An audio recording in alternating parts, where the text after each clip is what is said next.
Dostlar, әйдәгез әле без сезнең белән хәзер Биләр җирлеге буенча бер кыска гына видео экскурсияга узып китик. Димәк, карыйбыз.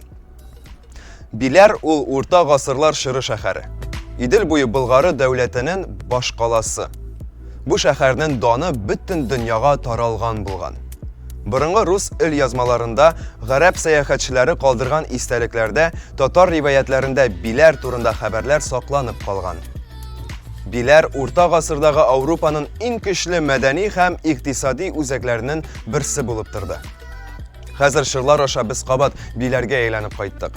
Һәм инде Биләргә кергән вакытта безне шушындый 8 таҗлы арт-объект каршылый. Һәм күргәнегезчә, быелгы яңа арт-объект ул да булса Сәмрух кышы.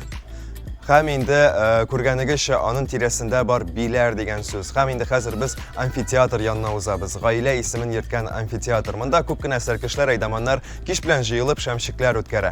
Бу инде безнең иң төп чатырыбыз ул да булса Корылтай чатыры. Күп кенә чаралар нәкъ Корылтай чатырында уза. Күп кенә беседкалар бар шулай ук безнең территориядә һәм инде кызыклы арт-объектлар. Мәсәлән, электровелосипед сезнең телефоныгызны заряжать итә ала. Бу безнең эко-площадка. Монда без ырлыклар утыртабыз һәм барлык форумның сменалары дәвамында яшелчә җитештерәбез. Һәм шулай ук эко-программасы әйткәнемчә бүген үз эшен инде башлап җибәрде. Бу безнең ашханәләр, монда без 1000-гә якын сәркешләрне, әйдәманнарны көненә 3 тапкыр ашатабыз.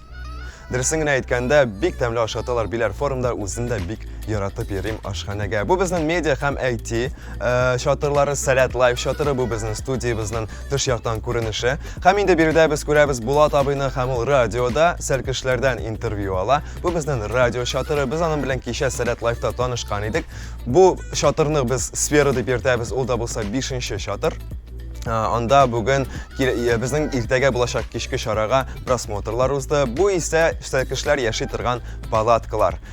Бу палаткалар елдан-ел зурая бара. Бу Сәләт Стор кибете һәм инде бу кибеттә сез үзегезгә Сәләт дип язылган футболкаларны һәм күп кенә матур футболкалар ала аласыз. Бу түбәтәй дуслар, сәркешләрнең иң яраткан урыны һәм инде әлбәттә сәхнә туры. Минем иң яраткан урыным һәм Сәләт төп сәхнәсе.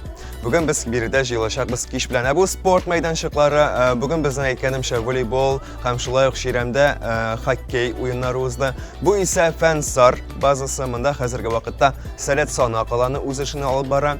Һәм инде Сәләт Санак сәркешләре шушындый йортларда яшиләр. Һәм анда хәтта бассейн да бар. Һәм шушындый җәйге сәхнә. Бу әдип йорты. Биредә безнең остазлар яши. Һәм инде шулай ук Биләр форумына килгән остазлар, без аларны барысын да әдип йортында урнаштырабыз.